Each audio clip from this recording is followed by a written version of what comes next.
Hello student, स्वागत है आपका हमारे वनडे एग्ज़ाम फाइट चैनल में। स्टूडेंट, हम लोग जो है समता के अधिकार के बारे में जो है विस्तार से अध्ययन कर चुके हैं। आज हमारा जो टॉपिक है स्वतंत्रता का अधिकार, उसको हम लोग जो है विस्तार से पढ़ेंगे। क्योंकि आज स्टूडेंट जो हमारे पुराने स्टूडेंट होंगे वो जानते होंगे कि हम हमेशा जो है ब्लैक वाइट बोर्ड पे पढ़ाते थे, लेकिन अब जो है वाइट बोर्ड पे ना पढ़ाकर आपको हम जो है स्क्रीन रिकॉर्डिंग के द्वारा जो है आपको जो है विस्तार से पढ़ाएंगे। क्योंकि ब्लैक बोर्ड पर लिखने में बहुत समय लगता था और जो कंटेंट थे वो बहुत ज़्यादा लिमिटेड हो जाते थे, उसमें मैं विस्तार से जो है उस पर चर्चा नहीं कर पाता था। इसलिए अब जो है अब मैं आपको जो है स्क्रीन रिकॉर्डेड के माध्यम से पढ़ाऊंगा ताकि आप जो है विस्तार से जो है समझ सकें। आइए देर न करते हुए शुरू करते हैं।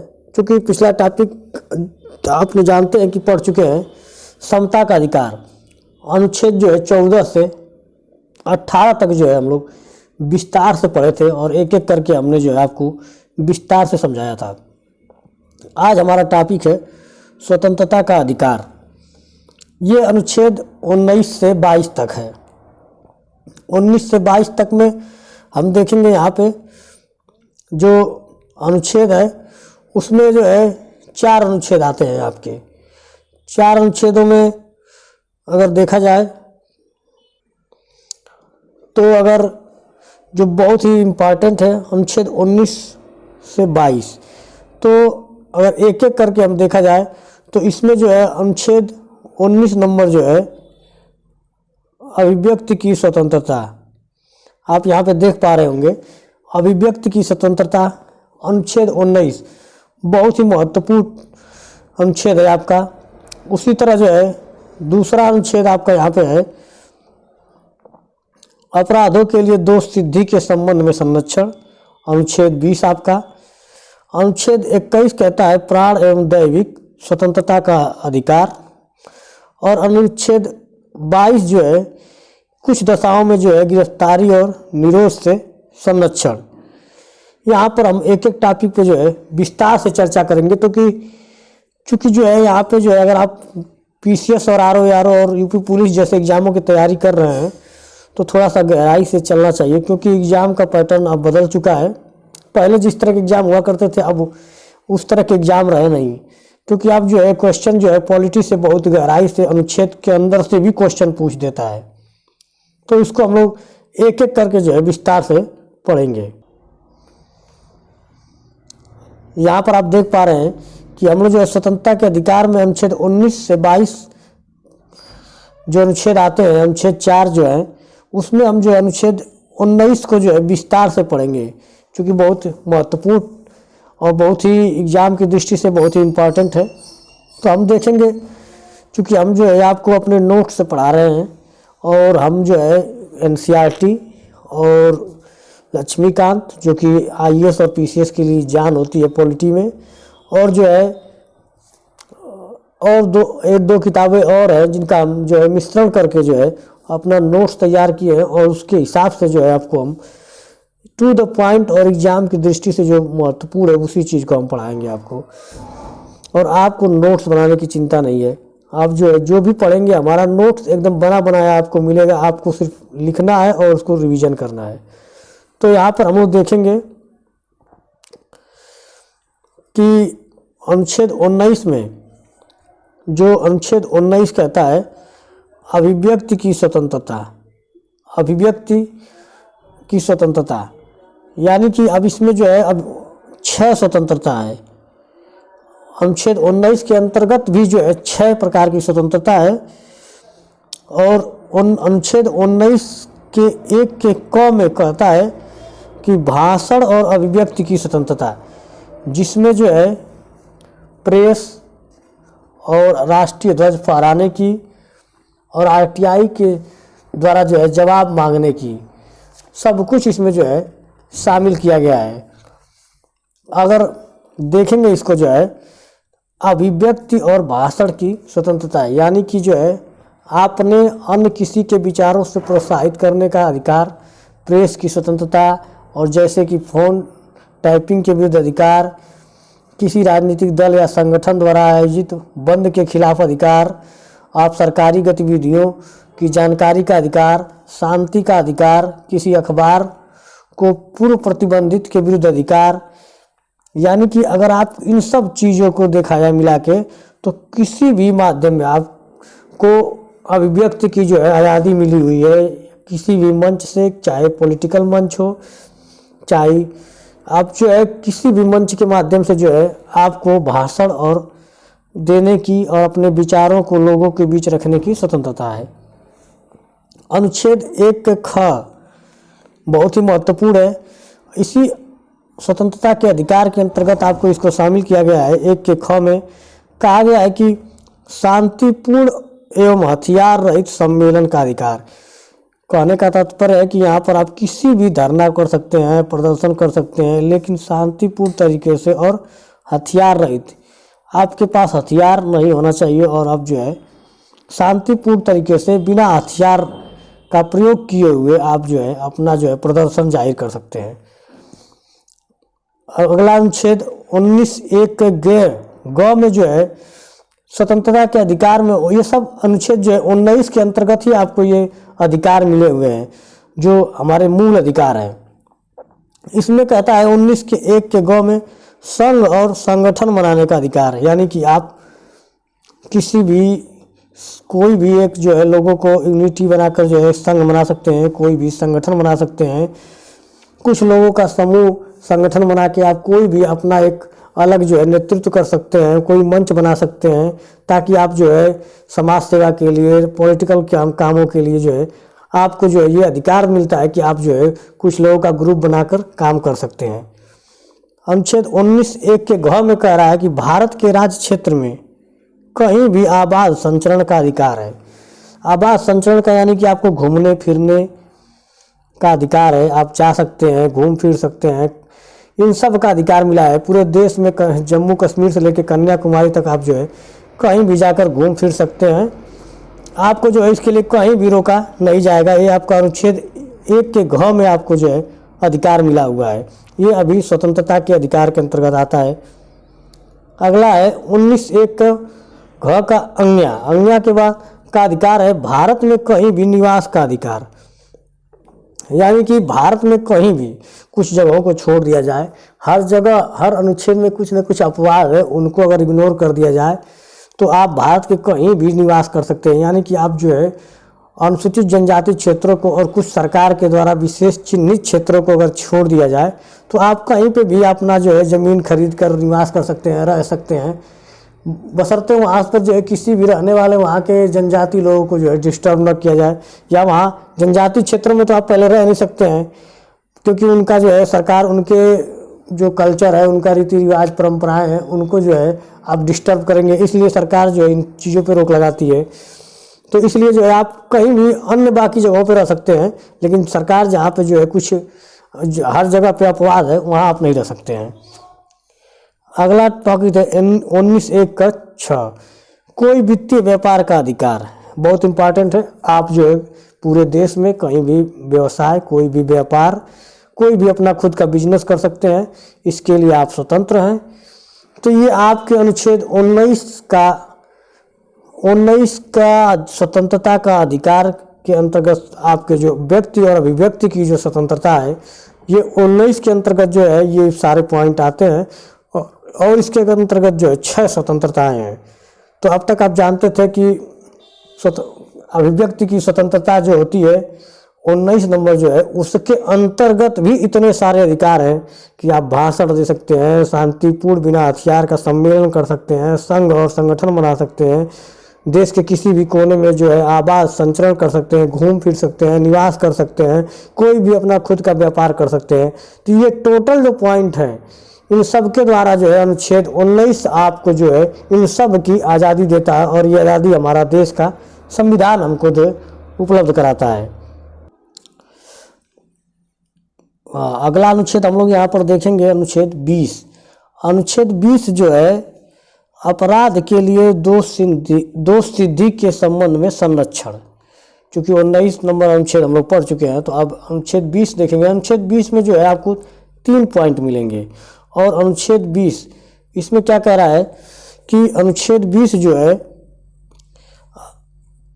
इतना महत्वपूर्ण माना गया है कि ये 44वें संविधान संशोधन द्वारा जो है यह प्रावधान किया गया है कि इसे आपात स्थिति में अनुच्छेद 359 के अधीन किसी भी आदेश द्वारा निलंबित नहीं किया जा सकता है। यानी कि यह अनुच्छेद 20 इतना महत्वपूर्ण है कि यदि अनुच्छेद 359 के अधीन भी इसको निलंबित नहीं किया जाएगा और उसके 44वें संविधान संशोधन के द्वारा जो है इसको जोड़ा गया है।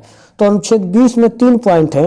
अनुच्छेद 20 में 3 पॉइंट क्या कहते हैं? पहला पॉइंट है कि कोई कृत अपराध है या नहीं, यह कार्य करने के समय जो विधि है उसी के अनुसार निर्धारित होगा, बाद में बनाई गई विधि के अनुसार नहीं। कहने का तात्पर्य है कि कोई कार्य अपराध की श्रेणी में आता है या नहीं आता है, यह इससे निर्धारित होगा कि उस समय बनाई गई जो है विधि या कानून क्या थे। यानी कि बाद में अगर आप कोई कानून बनाते हैं और वो कार्य उस कानून के हिसाब से नहीं है तो आप उसको जो है उस व्यक्ति को दोषी नहीं ठहरा सकते कि उसने जो है ये कार्य किया था, क्योंकि उस कार्य के समय जो है किया गया जो कार्य उस समय वो जो विधि थी उसी विधि से उसने कार्य किया था। तो यहाँ पे कहने का तात्पर्य ये है कि जो कोई भी अपराध है कि नहीं है, कोई भी व्यक्ति हो, चाहे वो या कह लीजिए कि एक तरह से कोई विदेशी व्यक्ति हो, कोई यहाँ का रहने वाला व्यक्ति हो, कोई यहाँ का नागरिक हो या कोई कंपनी से जुड़ा हुआ व्यक्ति हो, उसको जो है तब तक मतलब उसके कार्य को या उसके द्वारा किए गए कार्य को अपराध नहीं माना जाएगा। उस टाइम देखा जाएगा कि उस टाइम क्या विधि थी और क्या कानून थे उसके द्वारा निर्धारित होगा। यहाँ पर दूसरा पॉइंट देखेंगे अनुच्छेद 20 का, किसी व्यक्ति को एक ही अपराध के लिए एक बार से अधिक अभियोजित या दंडित नहीं किया जाएगा। कहने का तात्पर्य है कि कोई एक व्यक्ति है और उसने कोई एक अपराध किया है और उसके एक बार जो अपराध किया है उसके लिए उसको जो है एक बार से अधिक यानी 2 बार 3 बार 4 बार उसको दंडित नहीं किया जाएगा। एक बार किसी व्यक्ति ने अगर अपराध कर दिया तो उसको एक बार अपराध के लिए एक ही बार दंडित किया जाएगा। ये नहीं कि उसको एक बार गलती के लिए आप 2 बार सजा देंगे, नहीं। ये नियम जो है अनुच्छेद 20 का 2 कहता है। और यहाँ पर देखेंगे अनुच्छेद 20 का 3 क्या कहता है कि किसी अपराध के लिए अभियुक्त स्वयं अपने विरुद्ध साक्षी होने के लिए बाध्य नहीं किया जाएगा। यहाँ पे कह रहा है कि किसी अपराध के लिए अभियुक्त को स्वयं अपने विरुद्ध साक्षी होने के लिए बाध्य नहीं किया जाएगा। यानी कि कोई व्यक्ति अपराधी है और उसे ही जो है उस अपने अपराध के लिए जो है स्वयं जो है उसके द्वारा दी गई गवाही जो है मान्य नहीं होगी, क्योंकि स्वयं जो है दोषी नहीं ठहराया जाएगा उसका जब तक कोई सबूत ना हो, कोई दूसरा व्यक्ति ना हो। तो अनुच्छेद 20 में जो है लगभग ये 3 पॉइंट थे, आप देख चुके हैं कि उसको तब तक जो है दोषी नहीं ठहराया जाएगा या उसके द्वारा किया गया कार्य जो है वो विधि के अनुरूप निर्धारित है या नहीं है उसको दोषी नहीं ठहराया जाएगा, ताकि उस समय जो कानून क्या थे। और दूसरा, एक ही अपराध के लिए एक से अधिक बार जो है उसको दंडित नहीं किया जाएगा। और तीसरा, अपराध के लिए अभियुक्त स्वयं उसको जो है उसी व्यक्ति को जो है साक्षी नहीं माना जाएगा। यहाँ पे हमने नोट करके कुछ इम्पॉर्टेंट लिखा है। इस अनुच्छेद के तहत न्यायालय में नार्को टेस्ट, पॉलीग्राफी टेस्ट और ब्रेन मैपिंग इत्यादि को अवैध घोषित किया गया है। यानी कि वो व्यक्ति का जो है नार्को टेस्ट कराया जाए, पॉलीग्राफी टेस्ट कराया जाए, ब्रेन मैपिंग कराया जाए, इन सब को जो है सरकार या न्यायालय कह लीजिए कि जो है इनको नहीं मानती है। तो आपका जो है अनुच्छेद 20 में ये 3 पॉइंट। अनुच्छेद 20 के बाद जो है हम लोग देखेंगे अनुच्छेद 21 नंबर। अनुच्छेद 21 जो है बहुत बड़ा है, इसमें लगभग 35 पॉइंट हैं। और अनुच्छेद 21 को कह लीजिए कि कुछ लोग जो है जीवन जीने का अधिकार भी कहते हैं। यहाँ पर आप देख पा रहे हैं कि उच्चतम न्यायालय ने जो है मेनका बनाम गांधी मामले में जो है अपने फैसले को दोबारा स्थापित किया था और अनुच्छेद 21 के अंतर्गत जो है निम्नलिखित अधिकारों को शामिल किया गया था। आप यहाँ उम्मीद है कि स्पष्ट देख पा रहे होंगे। मानवीय प्रतिष्ठा के साथ जीने का अधिकार, यानी कि सम्मान के साथ जीने का अधिकार। पर्यावरण, स्वच्छ पर्यावरण, प्रदूषण रहित जल एवं वायु में जीने का अधिकार। हानिकारक उद्योगों के विरुद्ध सुरक्षा। जीवन की रक्षा का अधिकार। निजता का अधिकार, आश्रय का अधिकार, स्वास्थ्य का अधिकार। 7वां नंबर पॉइंट बहुत इंपॉर्टेंट है। 7वां नंबर 14 वर्ष की उम्र तक निःशुल्क शिक्षा का अधिकार। 18वां नंबर निःशुल्क कानूनी सहायता का अधिकार। अकेले कारावास में बंद होने के विरुद्ध अधिकार। त्वरित सुनवाई का अधिकार। हथकड़ी लगाने के विरुद्ध अधिकार। अमानवीय व्यवहार के विरुद्ध अधिकार। फांसी में देरी के विरुद्ध अधिकार। विदेश यात्रा करने का अधिकार। बंधुआ मजदूरी करने के विरुद्ध अधिकार और हिरासत में शोषण के विरुद्ध अधिकार। ये 17 पॉइंट है, लगभग कुल टोटल 35 पॉइंट है इनमें जो है। और ये सब जो है अनुच्छेद 21 के अंतर्गत एक सम्मानजनक जीवन जीने का अधिकार उपलब्ध करा। यहाँ पर आप देख पा रहे हैं हिरासत में शोषण के विरुद्ध अधिकार, आपातकालीन चिकित्सा का अधिकार, सरकारी अस्पतालों में समय से उचित इलाज का अधिकार, राज्य के बाहर जाने का अधिकार, निष्पक्ष सुनवाई का अधिकार, कैदी के लिए जीवन की आवश्यकताओं का अधिकार। जो भी कैदी है उसको जो है भोजन, खाना, पानी उसको उपलब्ध कराया जाए। महिलाओं के सम्मान व्यवहार का अधिकार, सार्वजनिक फांसी के विरुद्ध अधिकार, सुनवाई का अधिकार, सूचना का अधिकार, प्रतिष्ठा का अधिकार, दोष सिद्धि वाले न्यायालय के आदेश से अपील करने का भी अधिकार दिया गया है। सामाजिक सुरक्षा एवं परिवार के संरक्षण का अधिकार, सामाजिक और आर्थिक न्याय और सशक्तिकरण का अधिकार, मार्केटर्स का अधिकार, जीवन पॉलिसी का अधिकार, सोने का अधिकार, शोर प्रदूषण से मुक्ति का अधिकार, विद्युत बिजली का अधिकार। यानी कि जो है कुल टोटल जो है 35 पॉइंट दिए हुए हैं अनुच्छेद 21 के अंतर्गत जो है। और आप जो है इन सब को, यानी कि एक व्यक्ति को सामाजिक जीवन जीने में और जितनी भी मूलभूत सुविधाओं की आवश्यकता होती है उन सब सुविधाओं को जो है अनुच्छेद 21 में शामिल किया गया है। इसीलिए जो है इसको कभी कभी जो है जीवन जीने का अधिकार जो है इसको कहा जाता है। अब अगला पॉइंट है आपका अनुच्छेद 22। अनुच्छेद 22 कहता है कि कुछ दशाओं में गिरफ्तारी व निरोध से संरक्षण। अनुच्छेद 22 के अंतर्गत जो है 4 पॉइंट है और चारों जो है इम्पॉर्टेंट पॉइंट है। आपको जो है एक एक करके हम समझाते हैं। अनुच्छेद 22 के 1 में कहा गया है कि मनमानी गिरफ्तारी से संरक्षण दिया गया है। किसी व्यक्ति को गिरफ्तार करने का कारण आधार बताया जाएगा और उससे अपने मनपसंद व्यवसायी वकील से परामर्श करने का अधिकार दिया जाएगा। यानी कि कुछ दशाओं में जो है गिरफ्तारी और निरोध से संरक्षण है, कुछ हर नागरिक को जो है अधिकार दिया गया है। लेकिन यहाँ पे कह रहा है कि उसको अनुच्छेद 22(1) जो कहता है कि उसको जो है मनमानी अगर कोई गिरफ्तारी से में जो है संरक्षण दिया गया है, अगर उसको जो है उसके मनपसंद वकील करने का उसका जो है अधिकार दिया गया है और उसको कारण बताया जाएगा कि उसको क्यों गिरफ्तार किया गया है। 22 के 2 में किसी व्यक्ति को हिरासत में लेने के 24 घंटे के अवधि में न्यायालय के समक्ष प्रस्तुत करना होगा, जिसमें यात्रा शामिल नहीं किया गया है। 22 के 2 नंबर जो अनुच्छेद कहता है कि किसी भी व्यक्ति को हिरासत में लेने से 24 घंटे के अंदर जो है उसको कोर्ट में पेश करना ही होगा। ये जो है अनुच्छेद 22 जो है उस व्यक्ति या उस नागरिक को जो है ये अधिकार देता है। अनुच्छेद 22 का 2 पॉइंट हमने देखा है अभी कि मनमानी गिरफ्तारी से संरक्षण दिया गया है कि किसी व्यक्ति को जो है उसका आधार बताया जाएगा कि उसको जो है क्यों गिरफ्तार किया गया है और उसको मनपसंद वकील करने का अधिकार मिलेगा। और दूसरा पॉइंट था 22 के 2 में कि उसको 24 घंटे के अंदर जो है कोर्ट में पेश किया जाएगा। लेकिन यहाँ पे अनुच्छेद 22 के 3 में कह रहा है कि इसमें अपवाद है। 2 प्रकार के व्यक्तियों को ये अधिकार नहीं मिलेंगे, निवारक नज़रबंदी में रखे गए लोग और विदेशी शत्रु। यदि कोई शत्रु है तो उसको जो है ज़रूरी नहीं है कि 24 घंटे के अंदर जो है कोर्ट में पेश किया जाए या उसको वकील दिया जाए। और जो नज़रबंदी में रखे गए लोग हैं, देश की एकता अखंडता का जहाँ सवाल है, वहाँ पर ऐसे लोगों को जो है नज़रबंदी में रखा जाएगा, उनको ये अधिकार नहीं मिलेंगे। और अनुच्छेद जो है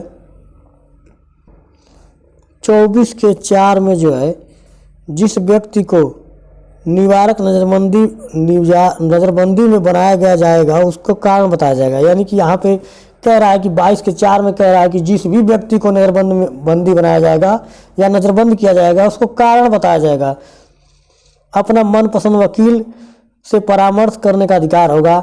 यदि राष्ट्रीय एकता और अखंडता का मामला जहाँ पर रहेगा वहाँ पर जो है इसको छुपाया जा सकता है, उसको अधिकार नहीं मिलेंगे। किसी व्यक्ति को यदि 3 महीने से ज़्यादा निवारक नज़रबंदी में रखना है तो उसके लिए एक जो है समिति बनाई जाएगी और उसका जो अध्यक्ष होगा वो न्यायालय का न्यायाधीश। और 5वां पॉइंट कह रहा है कि संसद विधि के निर्माण के द्वारा निवारक नज़रबंदी में बंदी बनाए गए लोगों को अधिकतम सजा का निर्धारण कर सकती है।